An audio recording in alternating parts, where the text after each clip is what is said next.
যাও যাও বাড়ি ভাবে ফিরে যাও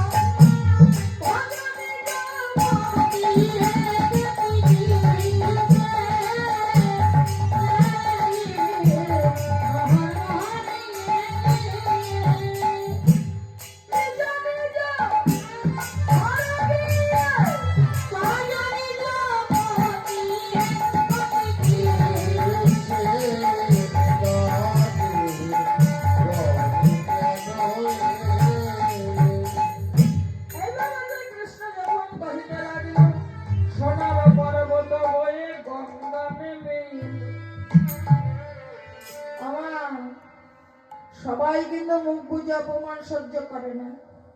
কোন কোন মুখরা কবি বলেন, এই যে গোবিন্দ, এই যে ধার্মিক, বড় বড় ধর্মের কাহিনী শোনাচ্ছ, তোমার এই ধর্ম তখন কোথায় ছিল? যখন বাঁশিতে ডেকে এনেছিল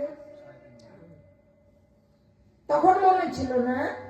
আর এখন ধর্মের কাহিনী শোনাচ্ছ, এই যে ধার্মিক, তখন তোমার ধর্ম কোথায় ছিল বলো দেখি?